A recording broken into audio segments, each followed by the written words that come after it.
Oh, hey there, cutie. Where's your mama?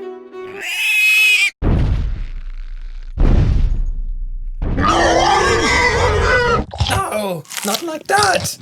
Yes, like that. Ooh.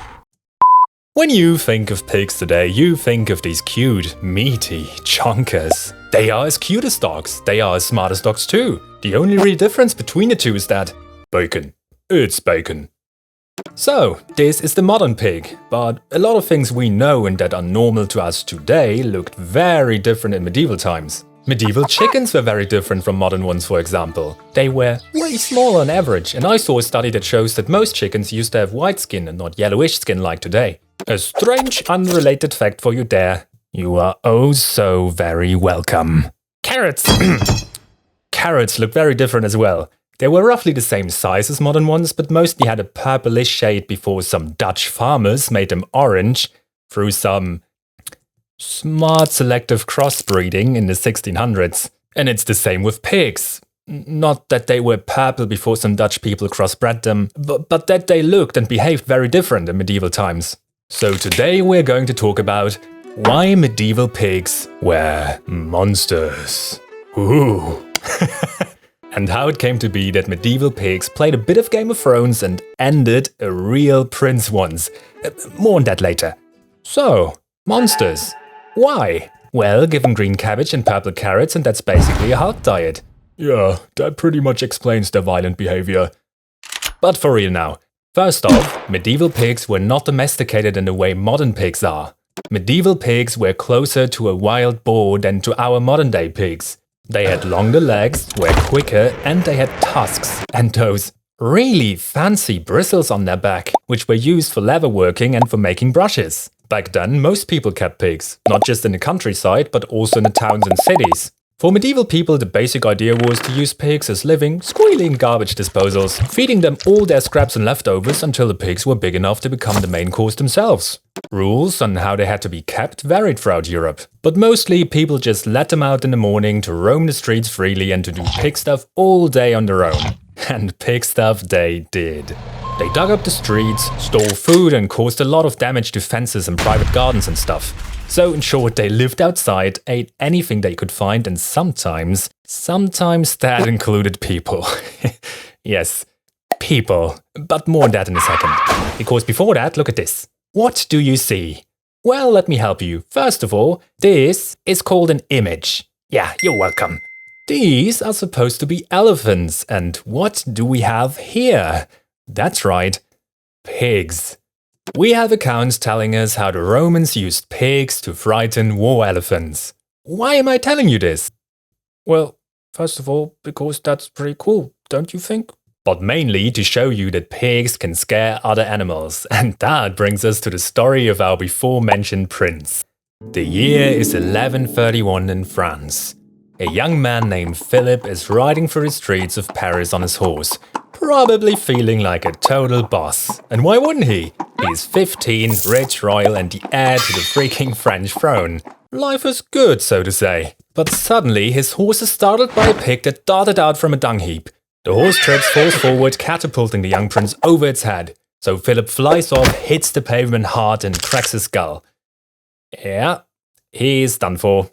A pig just took out the heir to the French throne. This tragic event shook King Louis VI, Philip's dad, so hard that he did go full pig control mode in Paris and passed a law forbidding people to let their pigs roam free in the streets of the city. Because, come on, when pigs start assassinating royalty, something's gotta change, right? However, it looks like people didn't really stick to these new rules back then. But anyway, the next time you complain about pigeons being annoying in your city, remember it could be way worse. Now the funny thing is, the pig responsible for our little French incident didn't even stick around. No apology, no insurance details, nothing. It just vanished, which is honestly some real gangster energy right there. But not every pig was lucky enough to get away with its crimes, which brings us to our next chapter. Let me introduce you to the part of our history where humans decided that pigs should be held legally accountable for their crimes. Yes, that means pigs on trial, in court, with judges, sometimes with lawyers, and sometimes even fully dressed. This actually happened multiple times across Europe, and not just pigs, other animals too. Just picture this, a medieval courtroom, wooden benches, angry villagers, and in walks the accused. A pig, possibly wearing a fancy hat for the occasion. The charges? Murder usually, sometimes because of eating a baby. Which, yeah, that happened. And the trials were taken really seriously. There were judges, prosecutors, witnesses. And the punishments? They were real as well. We're talking executions. Public ones, of course. The pig would be hanged or in some cases burned like an actual criminal. And crowds would gather because this was apparently peak entertainment in the 14th century.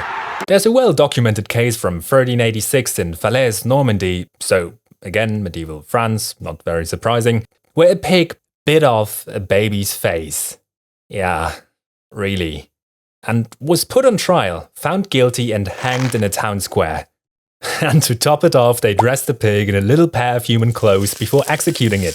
Because justice, I guess? The execution was a public spectacle with, now get this, local farmers reportedly bringing their own pigs to witness the event intended as some kind of a deterrent measure for those potential future criminals. The logic was, well, there wasn't much logic from our modern point of view, but medieval people believed in moral responsibility, even for animals. If a pig acted like a criminal, it should be punished like one.